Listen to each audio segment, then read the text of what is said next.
And there's like this sort of apocryphal story in sort of film circles about a couple of producers who were talking about sort of good and bad films. And, they were saying, every year we back, 6 films, like 3 will be mediocre, 1 will be great and 2 will be shit. And the other producer's like, well, why don't you just make the non-shit films? That's the problem, right? Yeah. You don't know what's going to be shit. Yeah. That's the gamble, right? That's the gamble.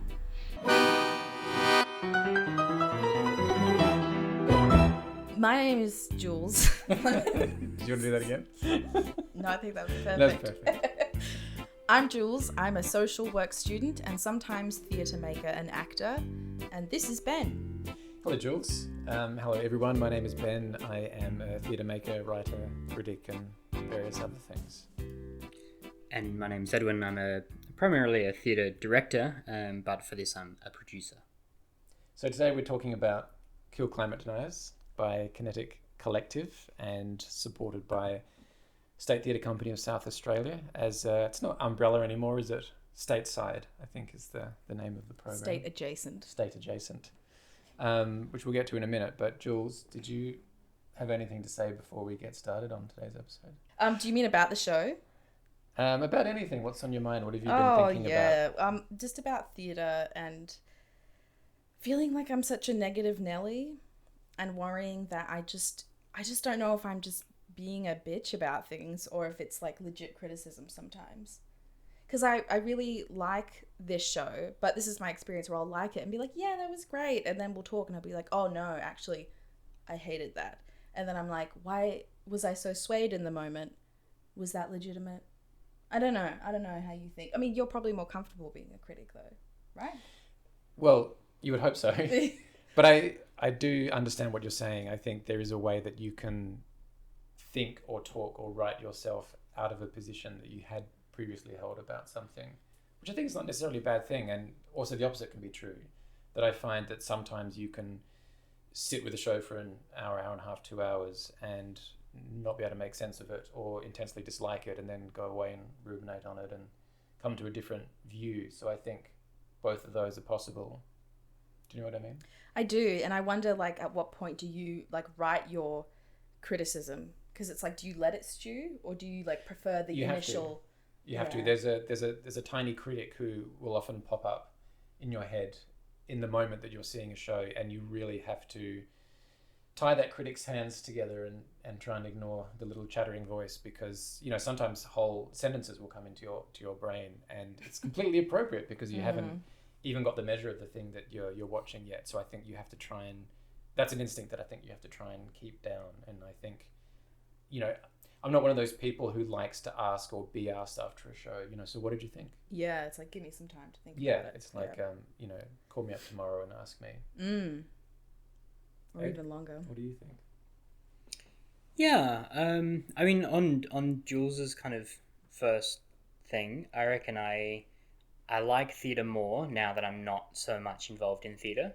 I reckon my ratio when I was doing theatre as my only practice was probably I would enjoy 1 in 10 shows, and I would probably very much enjoy it, and then everything else I would not enjoy to varying degrees. And now I think it's probably like almost like 70-30. Like I enjoy 70% of shows and 30% I don't. I think What do you think's underneath that? Maybe it's because I'm seeing shows less, and so there's a bit more of a kind of specialness to it. Whereas previously, like I was seeing, sometimes 2 a week throughout a whole year. So, seeing more than you're supposed to, really. Maybe it's also like just that you look for criticisms when you're in there because you need to kind of either, show your social standing to be able to trash on somebody else's work, or you just need to kind of be a bit more critical because that's important when you're creating theatre, to have that critical eye and go, well, I would do things differently. I mean, I'd say exactly the same in my position as a critic, because I would find that generally when I'm, off duty, as it were, and seeing a show just for the pleasure of it, often I think I'm able to enjoy it, not necessarily more, but in a different way, because I'm not having to make sense of it, or at least not having to make sense of it after the fact for an audience or a readership of people who have not seen it and are maybe not going to see it. Mm. So I think sometimes there's a weight of the labor involved in that sits on you while I'm watching a show that I'm reviewing, if that makes sense. Mm-hmm. You know, I think a lot of the self-consciousness that I feel is that, like, I still have this, like, lingering memory from drama school of, like, everyone was so hypersensitive to criticism from whoever, but at the same time, there was this, like, terrible delight that we all had after, like, our acting class, and we go away in our little cliques and completely just say exactly what we fucking thought of, like, other people, and then we'd be like, to everyone else. Yeah. And so that inherent feeling of, like, I'm really not supposed to be talking about this, I think I still have that, because it does feel like even the people that we're going to talk about today, I'm like, I think they're great and they can do great stuff, but it's weird to be like, I didn't like what you did there. Still getting comfy. It's a journey. That's all. Should we talk about the show? Sure. Can I get a fact check from you? Yeah, sure. What year did David Finnigan write the play as we know it? 2017, right?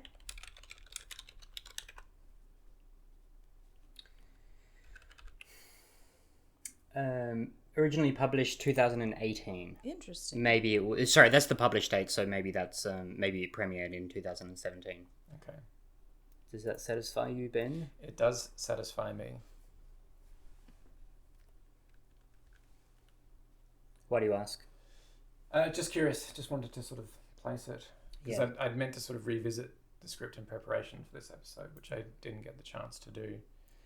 So it was first performed at Sydney Griffin Theatre in 2018, following political backlash in 2014 from Andrew Bold.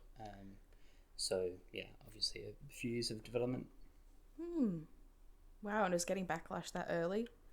The backlash was to a development period. I think it had been announced that the play had received funding from the ACT government. So I think the backlash was based purely on the title. Right. But also it was David Finnigan so he's a big deal then if you've got, like, pundits responding to it? No, I don't. Not at that time. I mean, he was a Canberra-based playwright. He has more of I would say, an international profile now. But at that time, I don't think he was particularly well known. But I mean, I think that's a part of, whatever you think of it. I think a part of the genius of that title is the way that it engaged, let's say, stakeholders who ordinarily would not have anything to say about theatre. And the fact that it was given a grant by the ACT government. Yeah, and I think it's interesting that, in literary circles, it's kind of often said that, literature never makes it into the news in Australia unless there's some kind of scandal, whether it's a plagiarism scandal or, a kind of forgery scandal. And I think this is kind of true as well of this play. I mean, how often would Andrew Bolt or Brendan Smythe or any of these people, deign to speak of the arts at all? And it's very un-Australian, I feel like. Other cultures are much more, like, especially when it comes to getting attention for your craft, literary, whatever you do, they're much more willing to sort of just do title grabs and crazy headlines and things like that. Right. And ours is more like the bleeding tree. It's like, ooh, what's that? And, like, more mysterious, where this is like, Kill Climate Deniers. And you're like, all right. Yeah. What's that about? Yeah. And the play, I think it opens, or almost opens, with, there's a monologue by the kind of David Finnigan surrogate character played by Eddie Morrison, who's talking about having got the title wrong, I think is how he puts it. Do you want to have a look at that? Yeah. Yeah.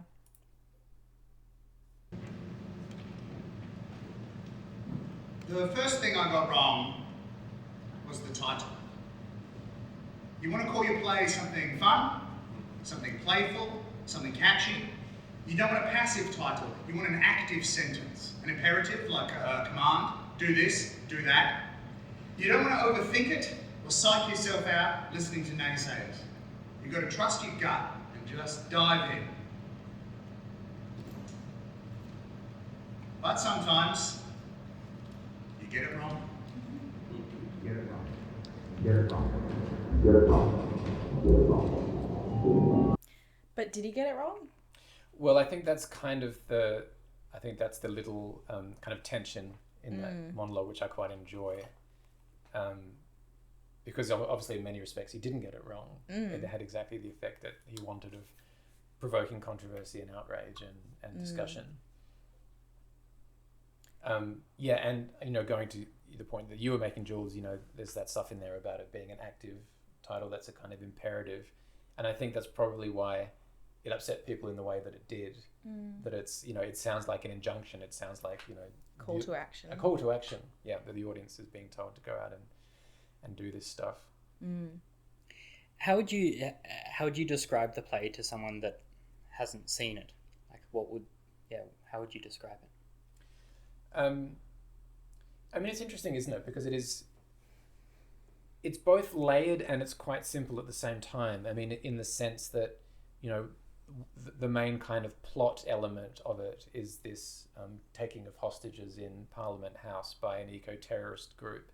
And that plot is, I mean, it's kind of interwoven with the kind of meta stuff around the David Finnigan character and his writing of the play and his encounters with these tabloid commentators.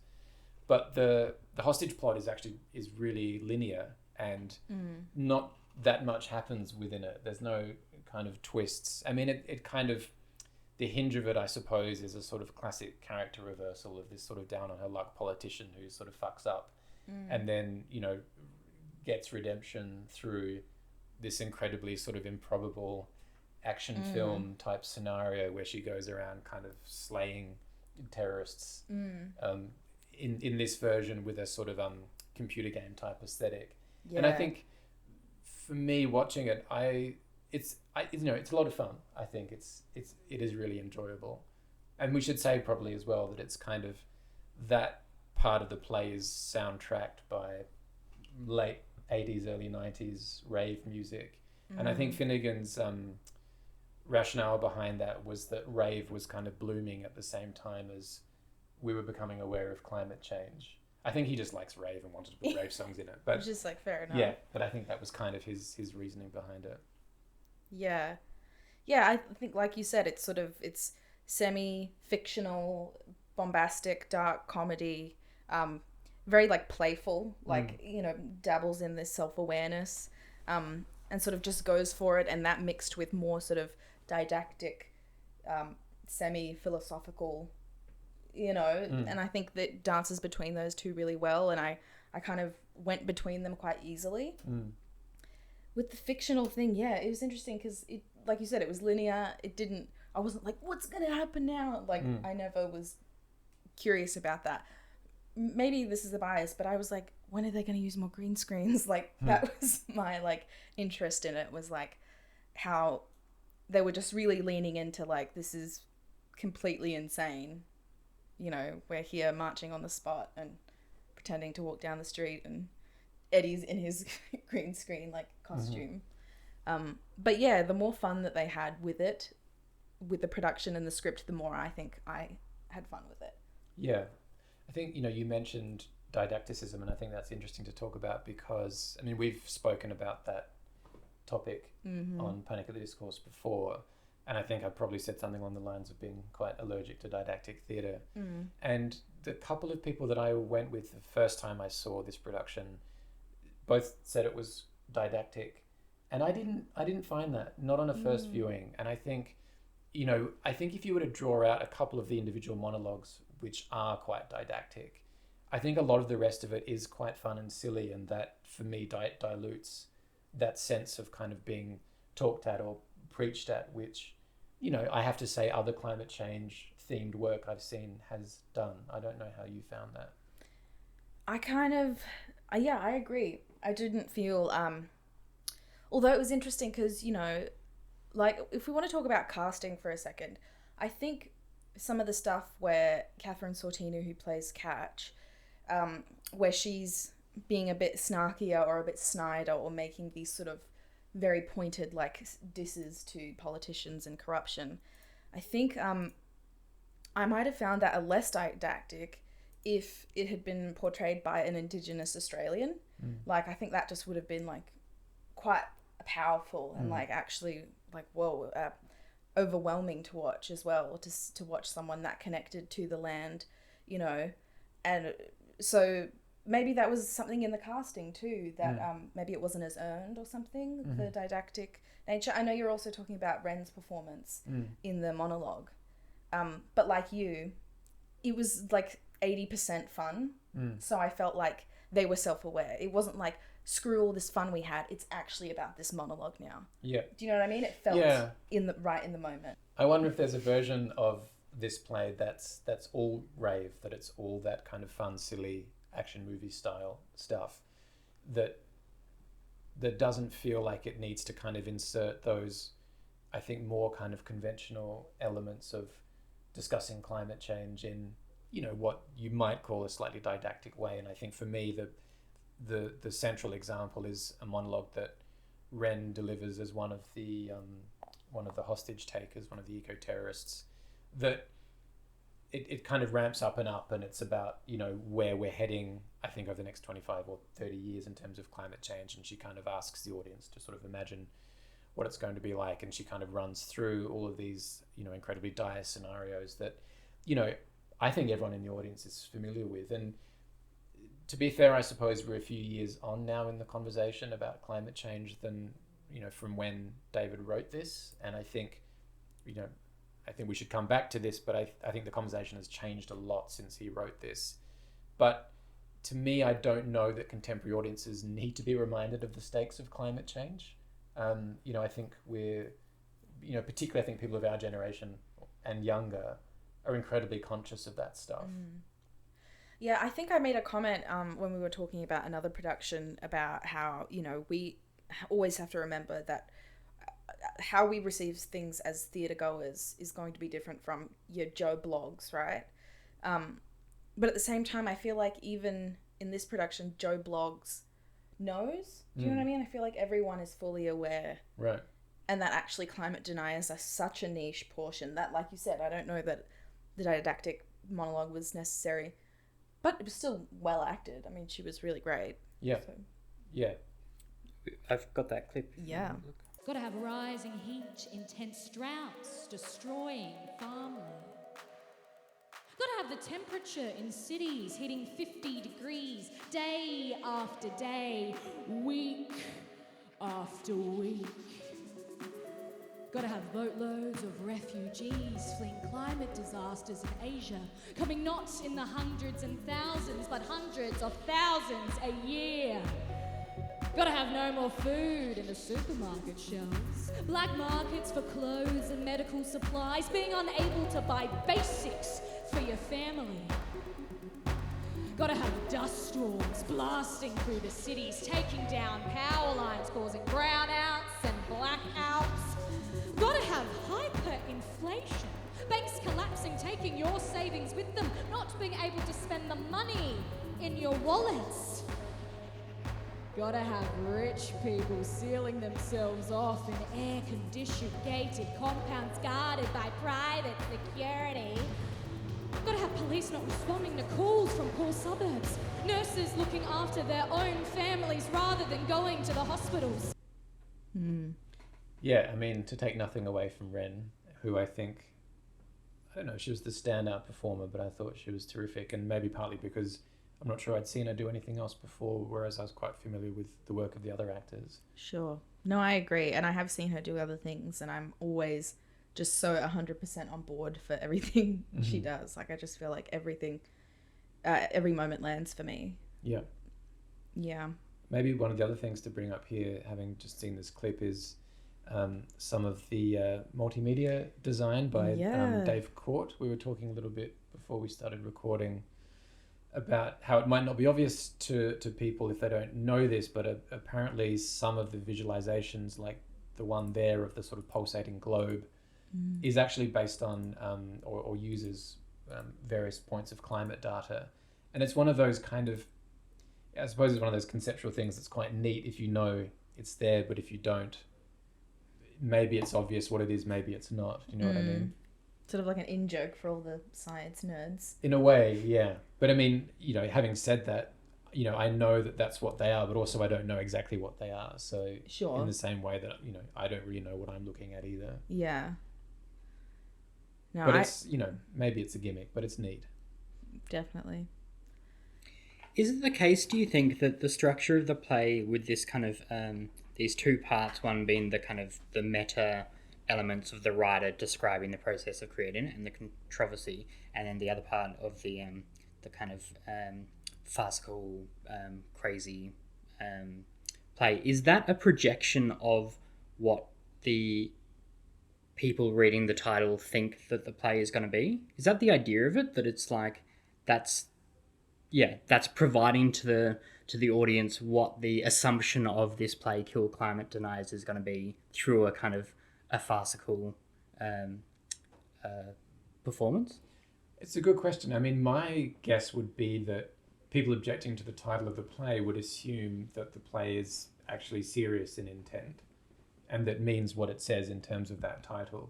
And I say that as someone who, I've got a bit of a relationship with David Finnigan, because once upon a time I was actually working on a performance work that was based on a comments section on The Guardian that was about David's play. It didn't happen because of COVID, like many other things.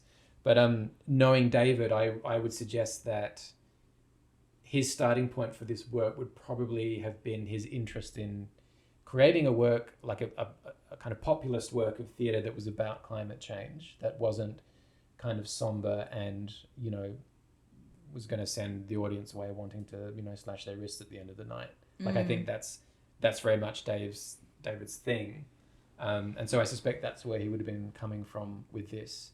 But I mean, I think the way that it interweaves those, you might almost call it like documentary theatre elements, is sort of interesting. And I know that there was an earlier version of this show, which I think David still up until quite relatively performed, which was kind of just that lecture stuff, or the whole thing was kind of a performance lecture with him explaining the process of development and criticism that the play received. And so it is interesting that those two elements are in there. And I think I do think they blend quite well together, just kind of in terms of dynamics. Like, dynamically, I think there's something that works about that kind of journey in and out of those two different worlds, or at least it did for me the first time I saw it. Yeah, I agree. I think what you were saying, Ed, about like the very tongue-in-cheek thing of like, oh, I'll give you a show about people who want to kill climate deniers, but also like the self-awareness with which I think Clara decided to portray it, and the design elements of like how fun they were. Like, it was just all tongue-in-cheek, which I thought was really nice and refreshing. And as someone who finds myself a negative Nelly of like things being kitschy or like stop screaming at me, that I just really appreciated, like, I don't know, the sense of humor that it had about itself. But at the same time, feeling, like you said, with this interesting element of I'm also including in the play a response to the play that I've been developing.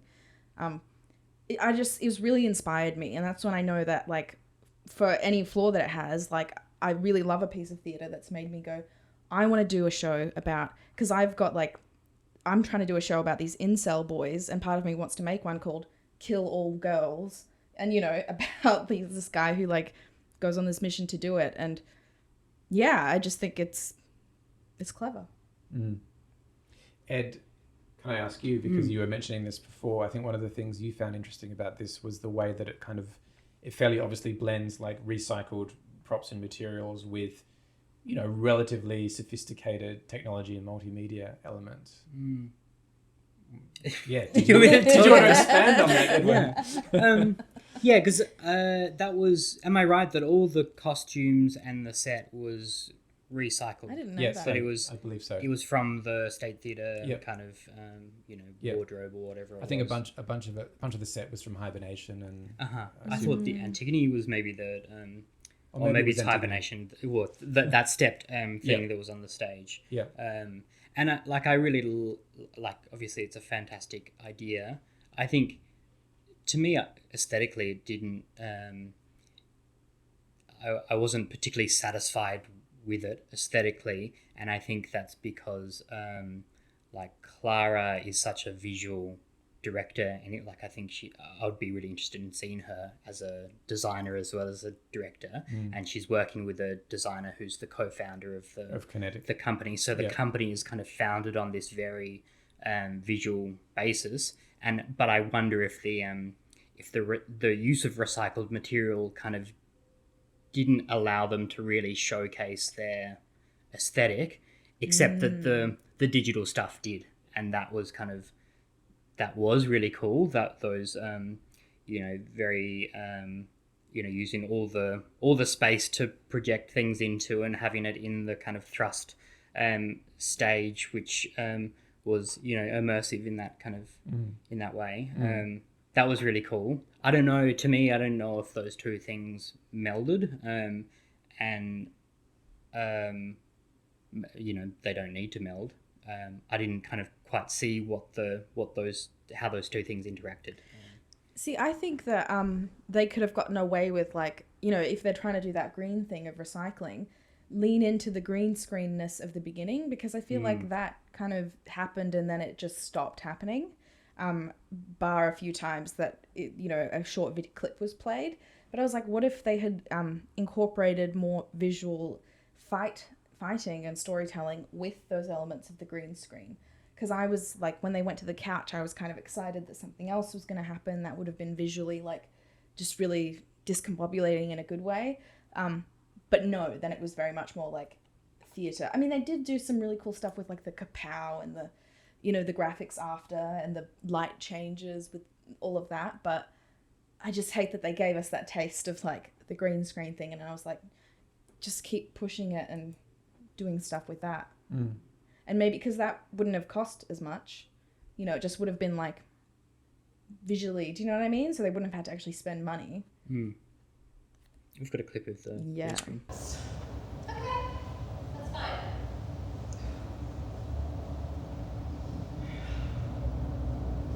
What the fuck happened in there? What do you think happened? He ambushed me. Ambushed you. He was asking you perfectly normal questions. You never done a radio interview before? He was right in my face. How am I supposed to explain a complex new climate policy to a man who is yelling so loudly that a bit of his spittle flies across the studio and lands on my lip? You weren't supposed to explain climate to anything. You were supposed to read the briefing notes. Remember the briefing notes the Prime Minister sent? Second, it was talkback radio. I was talking to a shock jock who thinks CSIRO is an acronym for Communist Socialist Eye Revolution.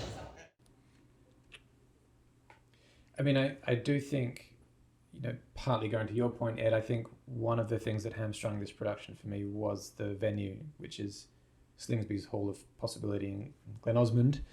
And I think it's a kind of, it's a cavernous empty hall. There's no kind of drapes or soundproofing or, dampers. It's very echoey. I don't think it's just me. I lost a lot of the dialogue, a substantial amount of dialogue I just didn't hear. And I don't think that's on the performers. I think it's very much on the space. And even with that sequence, again, maybe this is just me, but so I saw this production twice. The first time I saw it, I was sitting probably a little bit closer than where the backs of those audience members' heads are. And I didn't realize that there was actually back projection or that green screen stuff was happening. And I was just looking at the two performers with the green behind them, which I think is, to me, I think that stuff still, for me, always raises interesting questions about where your eye is drawn when you've got live performers in a space and those performances being mediated somehow within the space.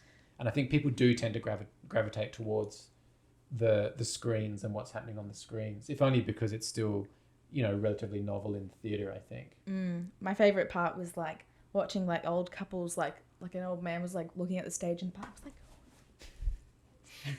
and he was like, oh, and watching them figure that out. Yeah. It's interesting though, because they could have, because of the space on the stage, they could have projected the image next to the actors and had it as part of one complete image that you were looking at. Right. But instead they chose to have it as you look at this or you look at the other version. Right. And I do wonder, as I was saying, how much that was a deliberate choice and how much the constraints of the venue kind of dictated that. I'd be kind of curious to know. But actually, I mean, I hadn't made a connection between the use of that green screen aesthetically and as a kind of environmentally conscious choice. I think that's quite interesting. And, you know, as you were saying, they potentially could have pushed it much further. I mean, in some ways, the whole work could have been done in that way. Yeah. I just love it, like, when they're getting out of the car and it's just, like, so obviously, like jerky. I'm like, I love it. There's something about that. Because it's like when I watch YouTube videos or YouTube comedy that I have made where I've used a green screen, and I like it that some parts won't key out perfectly and it's, like, fuzzy. And audiences these days are so forgiving because they're just like, it's not about the budget. It's not about you getting Disney level money to, like, oh, like, that's all weird. It's just about the comedy. It's just about the content, you know. It's not about, did they get the perfect looking car and were they proportionally looking, you know what I mean? So yeah, and I liked liberating as well that, I think there's a great strand of humour around that, like the sequence where I think they're walking to Parliament House and, you know, the actors are kind of bobbling up and down on stage while the footage is moving, but the footage is taken outside the theatre. There's no pretense that they've gone to Canberra or, you know, filmed it outside Parliament House. It's literally happening just outside where you're watching. So I think even though they're using that technology, they're not using it to kind of beguile you. They're like a lot of more analog theatre technologies, that it's kind of winking at you at the same time. It's acknowledging the constraints of what you can do in a theatre and kind of, you know, using that for the humour of it, which I think is good. Yeah, and even like when they're out of the car and they're in the venue and you can see like Ren, who plays a million different characters, like, do you know what I mean? Like, she's there, but then she's also on the other end of the party, and it doesn't super make sense, but it just doesn't fucking matter. You know, it just doesn't matter. And that's what I like about it. So I'd be keen to go back to one of the conversations that we were having earlier, Jules, about how much you're kind of enjoying something as you're watching it and how much changes once you kind of go away and start to think about something. And this was quite pointed to me with this show because I saw it once and then I went back and saw it because the first time I went to see it, that actually had a cast member come down with COVID and the understudy had lost her voice. So they were kind of really struggling, and Clara, the director, kind of had to stand in and read Eddie's lines. And so I was quite keen to go back and see it. But what was interesting was that I enjoyed it the second time around quite a lot less than I had the first time around. And I wondered why that was, especially given that it was on the second time that I kind of saw the production as you were meant to see it, with a full complement of cast. And I wonder if in seeing it twice, something was revealed to me about actually how thin the work is, that I don't think it's entirely substantial, and I'm not sure that. Interesting. I have a question around how much Finnigan is actually saying with it. Tell me more about like what's thin about it to you, like just. Yeah, do you just mean like, because I feel like in seeing these clips again, I'm like, oh, like it was really fun. I feel like the experience of it was fun. Yes. But like you're saying, it's like afterwards, I'm not quite sure that beyond fun, and also like, is it a bad thing if it's just fun? Do you know what I mean? Like, I kind of get what you mean. Yeah, no, I mean, that's exactly what I mean. That within the experience of it, I had a good time, particularly the first time I saw it. And on the second viewing, I think I was less enamored with it because I think I was starting to think about it at a different level, but I wasn't just enjoying it. Partly because, you know, the kind of novelty factor of having actually seen it had kind of worn off. But then I found myself thinking about what Finnigan is actually saying with it. Yeah. And in some ways, I think you can boil it down to, there's Eddie Morrison's character, the Finnigan kind of stand-in. He has this little speech where he's sort of talking about, you know, I don't know that this holds up, but I mean, obviously his view is that climate denialism stems from the fact that climate deniers actually understand what's at stake from climate change more than other people, and hence are fighting harder for, you know, their kind of side of the story, as it were. And I'm not sure. I suspect maybe that's one of the ways that this play has not aged particularly well. And I think goes to what I was saying about how the conversation has substantially shifted. Excuse me. Let's talk about that, because I think we were speaking about this just after the performance, about how if we'd seen this 4 years ago, I think maybe it would have been maybe a bit of a thicker experience, and in terms of it being substantial. But because we talked about climate deniers not being quite as big of a threat as they're posed in here. So they're posed as this, like, what are we going to do about climate deniers? And I feel like since then, I think that it's just that small faction has exploded into this sort of general anti-science, anti-intellectual, anti-progressivism, that it's kind of like, climate change deniers are sort of like yesterday's problem, and we've got a bigger problem now. Mm-hmm. And I wonder, like, as quickly as these sort of like group of just general anti-ness keeps going, like if theatre's going to be able to keep up with this existential social threat. So yeah, because I remember you saying something about how else would you describe these people? I'm trying to think of it. It's like, because this is very specific, it's just climate denial. But there are people now who, if they're against climate change, they're also against COVID or anti-COVID. They're also anti-progressive. They tend to have the sort of same sort of, they dance with these lukewarm alt-right ideas. Mm-hmm. And I feel like they don't even really have a position. They don't really have a purpose. It's sort of like the idea of Antifa, right?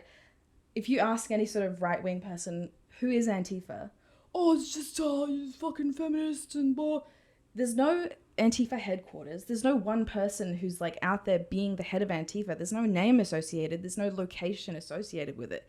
It's just, they just think it's this mythical progressive monster who's like destroying their world as they know it. And so it's reaction to almost nothing. It's like reaction to a fictional mythical creature. So that's what I mean when there's no like real focus or specific thing they're doing. So climate deniers actually seem a lot more reasonable to me than who I just described. I think that's a really interesting point, and I feel like if you were making this play now, it would probably be about eco-fascists and not eco-terrorists, because I think your point about climate denialism being kind of subsumed into this sort of wider movement of, let's say, intellectual dark web, incel culture, Proud Boy culture, all of that stuff, I think that's true. But it's really fascinating how, if you look at, and you were talking about working on a show that's about incels, and I'm actually doing something quite similar. Oh, cool. Specifically looking at this phenomenon of kind of extreme right-wing men, primarily in the US, who steal planes and go on kind of crazy, flights in them, either self-destruction or kind of threatening destruction of other people and things. It's a thing, and it's bizarre. Wow. And fascinating. And I think this is the end point of a lot of these kinds of cultures that we're talking about. But what's interesting about these kinds of guys is that a lot of them now, the Christchurch killer is one of them as well, are leaving behind these manifestos that contain eco-fascist elements. A lot of them actually have a whole bunch of content that's around climate change and is fully accepting of the facts and how bad things are. And that's a part of why they're so angry and deranged. And so I think that's one way in which this whole conversation has completely shifted. And I think that actually goes to a wider point about denialism now, which is that it's not what it was, I think, when Finnigan was writing this play and when I was actually working on that work that was about the comments section. If you go back and look at that comment section that we were working with now, it's a fascinating time capsule of the way that denialism looked then. And there was, I don't know if you remember, but there was a scandal around these emails at the University of East Anglia that supposedly showed that climate scientists were corrupt and were inventing data, and they were doing all this so that they could get grants, all of this stuff. And all of that stuff is kind of died off now. I mean, yes, there's still a kind of rump of genuine climate denial, and I'm going to drop him in here, Jules, because I can't help myself. But, Jordan Peterson is one of them. Who's that? Up yours, woke moralists. I mean, Jordan Peterson seems to be some kind of climate denialist. It's hard to make sense of his utterances these days, but there's two things. So first, would you mind? I've heard that phrase, but would you mind elaborating a bit more about what defines an eco-fascist?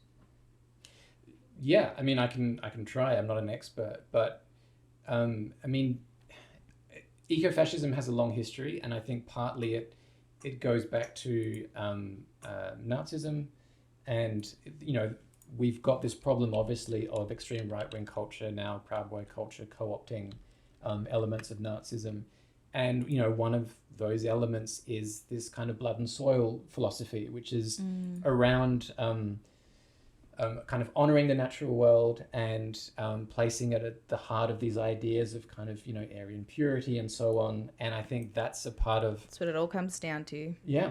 And that's a part of, I think, ecofascism, which Ed can possibly correct me on now if he wants to. I mean, that's fascinating. Combines environmentalism with fascist viewpoints and tactics. Oh, fucking hell. So it's not just being like fascist about the environment in that kind That's of what I very thought. general way that people use the term fascist. It's like you're a fascist and Right. you're an Environmental- environmentalist. Yes. Yeah. See, I thought I went there too, and I was Yeah. like, oh, people who are like, I'll fucking kill you if you don't, Yeah, recycle your can of Coke.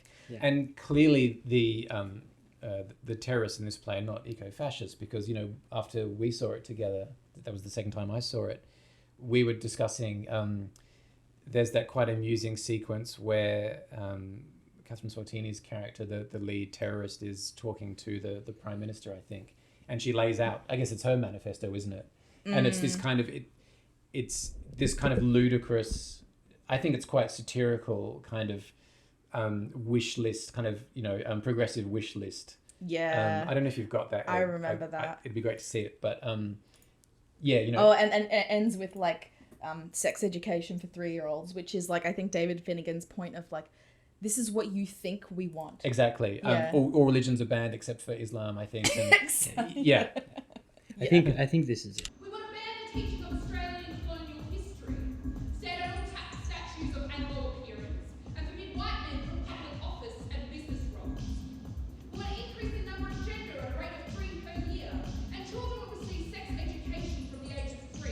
We want to ban all religion from the media, forever, for real. It just reminds me, I don't know, I love thinking about this idea of who this group is, right? Like, if it's not climate denialists, who is it becoming? And I've heard a term thrown around on the internet that I think really encapsulates it. Reactionaries. So they're people that, like, how, I don't know if you've seen on Twitter, The Little Mermaid is black. Yeah. And it's just like, I don't know if you know this guy called Steven Crowder, who's an absolute pile of dog shit. And literally anything that happens, whether it's what Fauci did with COVID, anything that anyone tries to do in the government, that's fodder for the next 3 episodes of their YouTube channel. And so a lot of their audience are just sort of taking in all these things to be outraged about. And that's what I mean, where like they don't have a focus, but they have these useful idiots like the Quartering and evil people like Jordan Peterson, who was like, oh, I can make a lot of money selling this reactionary sort of lifestyle, where he makes this like 3-camera setup, thing of like, I will not delete that Twitter thing about the gays. Like, what are they doing this for? It's not even men's rights anymore. Is it like about men's depression? Like, if you ask them, they're like, oh, but it's because men get fucked over. And it's like, well, what do you do? You're not actually proactively doing anything. You're not actually protesting or trying to come up with better mental health services for dudes. You're just all circle jerking about like random bullshit on Twitter and being, I don't know, forced to be outraged. So yeah, I don't know how you think about that word reactionary, because they're not pro anything. They're just anti the Little fucking Mermaid. Yeah. I mean, I guess while you were talking, I was sort of thinking about this idea of, I liked what you were saying, Jules, about how that sort of liberal as in progressive wish list, it's quite funny the way that it's portrayed here. And I was sort of thinking about, again, who are these people? Who are these terrorists within this play? And I wonder if, going back to our earlier discussion about, is the title kind of suggesting that this is going to be a play that kind of speaks to conservatives' worst kind of fears of what climate activists are like? I think there's something interesting about that, and particularly because I think, as a climate activist myself and someone who's in Extinction Rebellion, where we use tactics of, what's called direct action, So that's, things like, for example, there's a kind of movement within Extinction Rebellion now of deflating the tires of SUVs, so direct action to essentially immobilize the most destructive vehicles that are on our roads at the moment. And maybe, and that's the thing, that's something that would absolutely horrify the exact same people who vilified this play on its title. Would Extinction Rebellion go into Parliament House and hold a group of politicians hostage and make them stop climate change?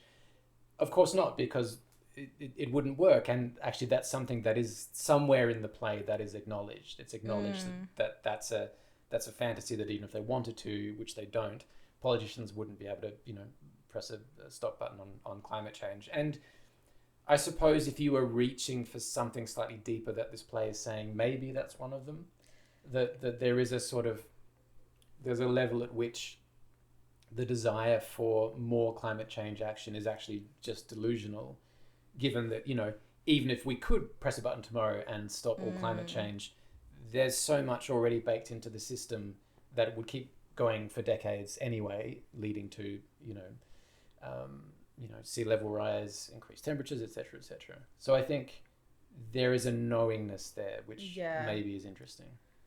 I think so. But yeah, I really like what I think were like recent updates, sort of like the inclusion of Alex Jones and just this, as we're talking it out, like the conspiracy of the conservative fantasy or the conservative nightmare of like having her list all these things of like banning every religion except Islam, because they really believe that this is what's happening, and they really believe that, the Little Mermaid, like that is like leftist propaganda, and they're going to try and, make everyone black, and, black's going to take over. And it's just, yeah. And there's something, I think, incredibly kind of almost viscerally appealing about those kinds of narratives. Like, I feel like every other day my mother-in-law comes home and she'll say something like, they're going to ban Dr. Seuss. It's outrageous.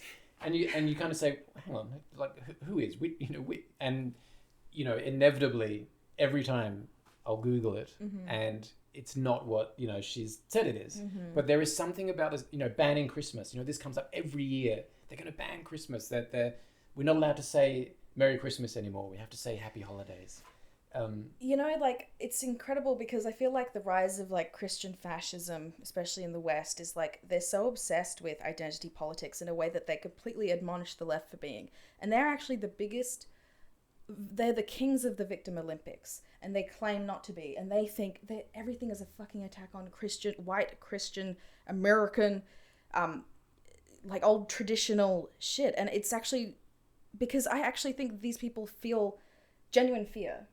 And I think they're being fed that lie. And I think that, I think that's what I think. Yeah.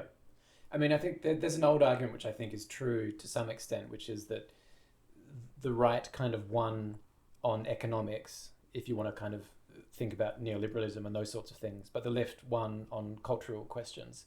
And of course, ultimately culture is, well, arguably in the system that we have, culture is less powerful than economics. And so I think that's why because it's in a neoliberal system. Exactly. So of course you're going to win when that's what drives the market. Yeah, but I think that's exactly why there's so much flailing by these conservative commentators about, what they call woke culture, cancel culture, all this sort of stuff. I mean, Steve Price had a tabloid column recently that was just, crucified on Twitter, as you can imagine, because it was kind of this whole piece about how, white old people, are not allowed to have a say anymore. And he's saying this to however many hundreds of thousands of people read that tabloid newspaper every day.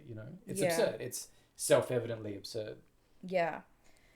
I don't know. It's just this broader thing of like, I mean, we're kind of going off on a tangent now, but like just the self-victimization of people. And it, a good example of it is like sort of a man who's coming to terms with his male privilege. Sort of like, what the fuck? I was just born like this. What am I supposed to fucking feel sorry? Like, I don't actively do like sexist shit, so how can I fucking do that? And it's just people sort of not willing to contend with the reality of their position in this world that is a neoliberal one, that is run by the market, which favors what has been, and therefore that's why conservatives like to conserve what has been. And yeah, I can't remember what we're talking about now. Neoliberalism. Well, No, you go. I was going to just bring it back to the play. I was going to bring it back to the play as well. And Good. I thought we could just get really woke for a minute, Jules. Yes. And come back to this thing that you raised and that I thought of after the second time I watched it, which was the lack of diversity in this cast. And it did stick out to me on the second viewing of it. And I think in some ways I felt like that's a good thing, because I think it shows how rare it is now to see a kind of all Anglo, or basically all Anglo, cast on stage. And so I think that's arguably a good thing. And I think you raised this interesting point earlier of, what might it have looked like, or how might the play's critique have shifted if the character of Catch had been played by an Indigenous person. And I remember having exactly the same thought during the sequence where there's a sort of parody of a sort of corporate mining video that's playing, and she's interjecting with it. And one of their sort of greenwashing points, I suppose, is around how many Indigenous people they employ. And I feel like that was a moment where having an Indigenous actor or a person of colour in that role would have really interestingly broadened that critique, I think. And raised the stakes as well. And raised the stakes, yeah. This has brought us to a broader question, which is like, how important is diversity in casting? Because, one argument is maybe these were all like the best actors for the role. Did they need a person of colour? I mean, what instinctively would you say to that? There's two, for me, there's kind of two parts to this. And one is, I suppose, it's a question of representation, and it's a question also of paid labour. Who are we actually paying to do the work that we see on our stages? And historically, we know that most of that work has gone to white people. And so I think there's that question. And then the other part of that is the way in which diverse casting can open up different critiques. And, that's done in plays, I think, more so where the colour casting is conscious rather than unconscious. And I think, Jules, we were discussing how a different kind of casting might have deepened certain critiques in this play, and I think it's true of other plays that have been on in Adelaide recently. I made this point about The Bleeding Tree, which the Theatre Republic did recently, again with a non-diverse cast, which actually goes against what I was saying before about not seeing those kinds of casts very often these days. But yes, I think there's a way, particularly with older plays like Kill Climate Deniers, that I think they stand to be made more interesting through that casting. I don't think it's just a question of representation, although that's important. And I don't think it's just a question of good paid work for people who are not white as well. My feeling is that it's unfair to lay that criticism on any one production, because the criticism is true of the industry as a whole, and that absolutely as an industry we need to get better, and this show including, we need to have more diverse kind of voices in it.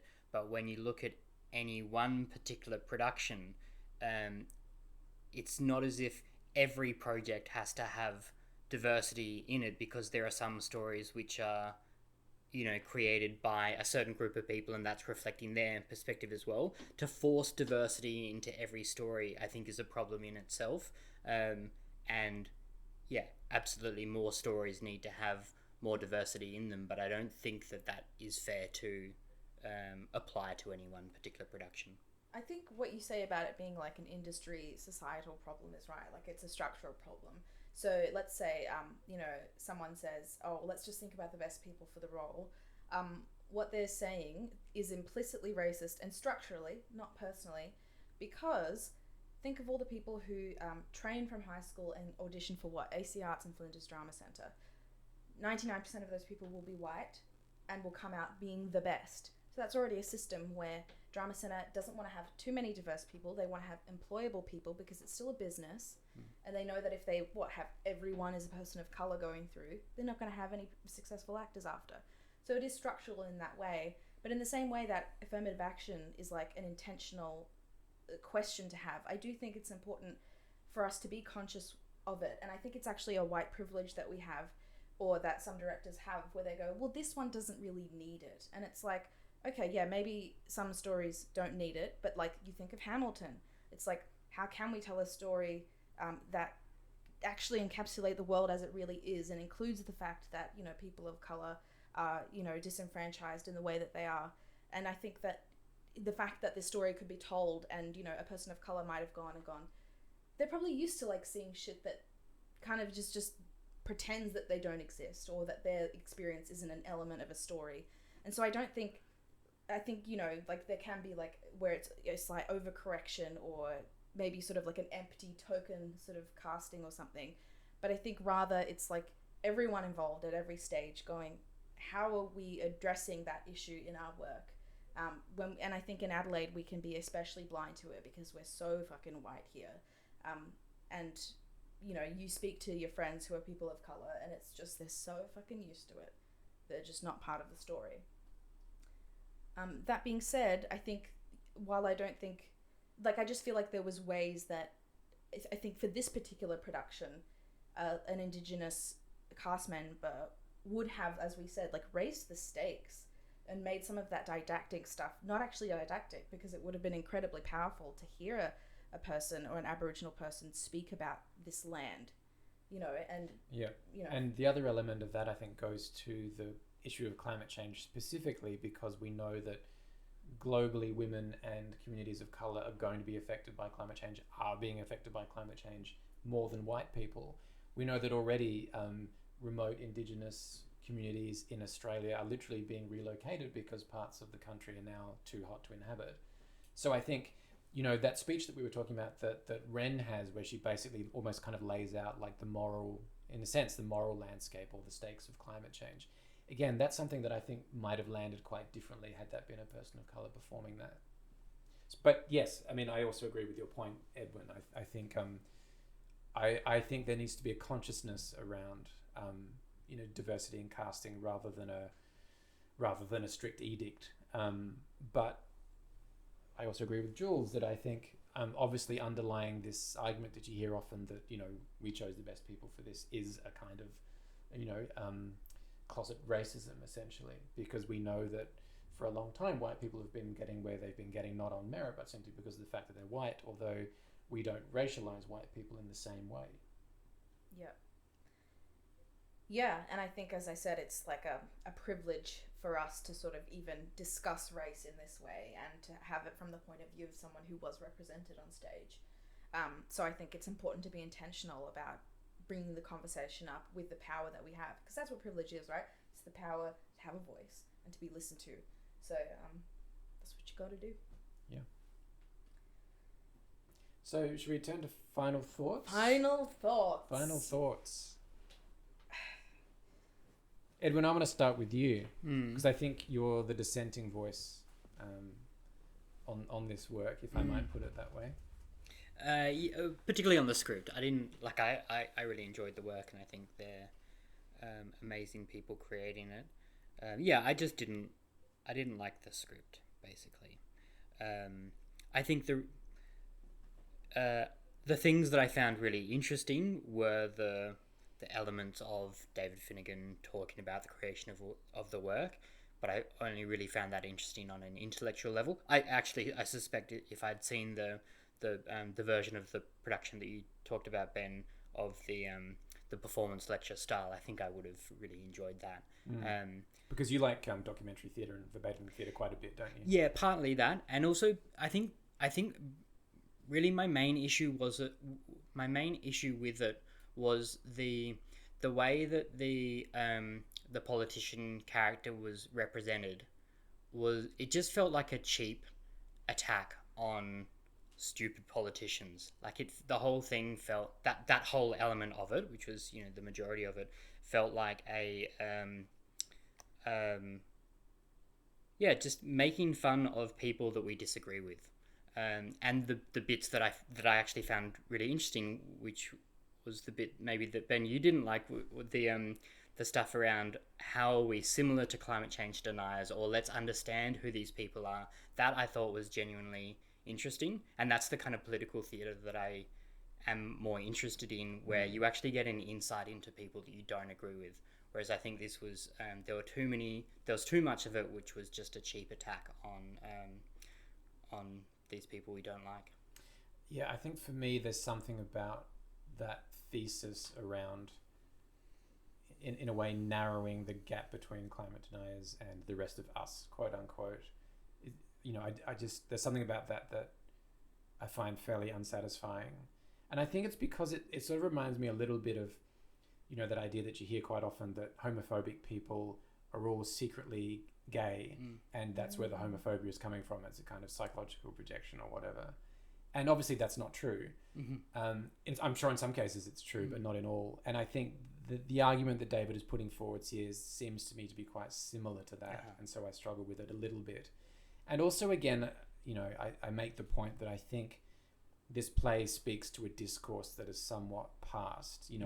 I think this is a time when, for better or worse, and I would argue for worse, you would much more likely come across climate deniers in the conversation. So, you might see a climate denier on Q&A, say, getting platformed in a way that they wouldn't now. And I think that kind of desire to understand climate deniers, quote unquote, I think it emerges out of that politics, which I feel is kind of dated and is not particularly interesting to me personally, which is why I think I responded to the sillier stuff that you didn't like so much, because I think there is something really, maybe noble is not the word, but I think there's something interesting in the experiment that Finnigan has undertaken with this play, which is, how do you kind of make a populist work kind of drawing on filmic tradition in a way more than theatre tradition that might appeal to people who don't go and see a lot of theatre. And I told a bunch of people in my kind of climate activist community to go and see this play, and they're not people who see a lot of theatre, and yes, they're going to be predisposed to enjoying it because of what it's about, but they had a really good time in theatre. I'm not sure that they would have gone away with any kind of deep takeaways from it, but to me, I think this is, and I think we've talked about this a little bit before in previous episodes, to me I think this is a play that I would feel quite comfortable taking a non-theatre person to, in the belief that they would just have a good time. Yeah. And I think the fact that it's about climate change in some ways is neither here nor there, if that makes sense. Yes, I agree. I think rather it's actually about that term, which is reaching across the aisle for the person who you disagree with, right? Like when you said that phrase, that's, I think, what's at the core of it, is like David Finnigan's critique of it. Because we got the sort of like funny magic realism, whatever you want to call it. But that conversation of like, to what extent, okay, do we understand the other person, but how do we reach them? Is it our responsibility to reach them? Is it, if you're privileged, do you reach them? I think, maybe I'm a bit cynical because I'm just around a lot of DV all the time, but some people really want to work with rapists and people who are perpetrators of a lot of extreme violence, and other people are like, yeah, I'll work with the victims or the survivors and working on giving disenfranchised people a voice. So it really depends. Are you like a person who wants to face the person in the aisle and go, let me understand you and befriend you, and then I'll teach you about climate change? Or are you just like, fuck you, I hope you fucking die, Because I feel like that was the question, is like, because, Catch wants to kill all the climate deniers. Is that useful? No. Do we have open, the marketplace of ideas? Is that how we reach these people? I don't know. Well, I mean, I think this is a problem, and it's a problem with the kinds of people and communities that we were talking about before, in terms of, incel communities and extreme online right-wing communities, where it's extremely difficult to engage in good faith with bad faith actors. And I think that's what we're talking about in a lot of these instances. I'm not convinced that a lot of climate deniers meet Finnigan's kind of category of people who, in a way, care too much about the world and the environment, and so can't accept the full reality of climate change. That maybe that would have washed with me, 5 or 10 years ago, but I'm not sure that it does now so much. I mean, in saying all that, I love all the conversation that has come from watching the play. I thought the performances were, on the whole, really strong. I think Ren, for me, is just personal fave. Especially just like with the comedy that needed to be there, was just really on point at lightening the parts that I thought might drag the show a bit. Yeah, I think it's worth reiterating as well how good Ren was. I mean, I thought she was fantastic. I've seen Anna Steen do a few things, and I thought this was probably her best work that I've seen. I thought Kate Chill was really good as her kind of social media manager, media marketing person. Again, a kind of, to your point, a bit of an archetypal, almost stereotypical character, but she made the most of that role, and I thought that was really impressive. So yeah, I think a strong cast, and I think a really interesting production of a play that's it's thought-provoking enough to have sustained an hour of our conversation anyway. Yeah. And a pretty extraordinary debut for the company presenting it. Absolutely. As well as I think it's the first kind of main public thing that Clara has directed as well. Yeah, huge congratulations to Clara, honestly. And I meant it after the show too. Like, it was fantastic. Like, in saying all of this conversation on the whole, and just where she went, like, with multimedia choices and form and stuff, just great. I want to keep seeing what she does and how she pushes it. Yeah, I think building on what you were saying about how visual Clara's directing style is, I think she's also quite cerebral in some ways, or she's certainly a director who's always thinking. I think every choice that she makes is really well thought through, and it's all in there for a reason. And I really just admire anyone who doesn't kind of default to convention in some ways, that they're always thinking about how they're doing things, how they can do them differently, how they can change them up. And I think I've said before that I'm always more invested in like a brave failure than a kind of safe success, and I feel like Clara's very much of that school as well. I feel like she would probably acknowledge that there are elements of this production that came off and some that didn't, but I think it's she's really kind of grasping for something, and I think that's really impressive. You can tell her taste is there, And one last shout out to the sound guy. I thought that was a really, really great choice to have him in the room. I don't know how we forgot to mention, but beautiful choice and a beautiful sound artist. Yeah, I agree. Thanks, guys, for gathering to chat. It's always a pleasure. Thank you. Thanks.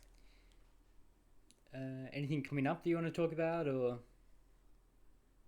Can I do a plug? Yeah.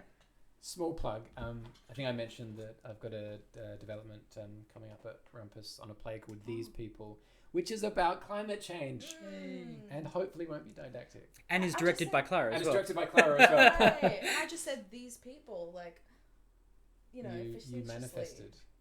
You wanted me to plug it. I can't remember what our dates are, but they are. I think it's the last week of October. Are you I don't know doing if a showing?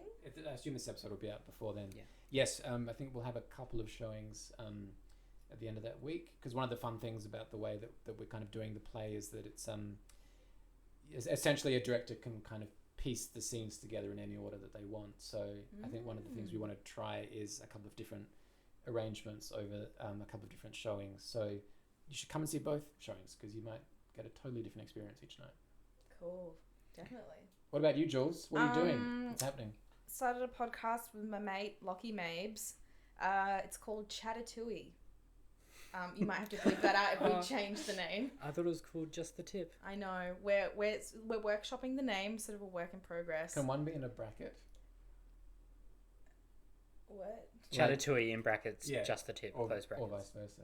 I know, but then it's like a mouthful and just, Just the tip's a mouthful. Yeah, we thought we had benign o'clock, like benign conversation, the bald and the beautiful. That's good. Bald being my legs, because I showed my legs. The beautiful being the conversation we would have. Oh, not Lucky, who's exactly. very bald. Yeah. And then Chatatouille. Also the joke Rogaine experience, but we don't want to Be sued. Yes, or just have like his crowd coming over. It gives him too much attention. Yeah. But yeah, so look out for that. I've got two quick things. One is the next production of Rumpus, main stage production of Rumpus, which is after all this, we'll be doing a live stream and some filming of it. It's about conspiracy theories, and I think it's going to be quite kind of interesting in terms of presentation style.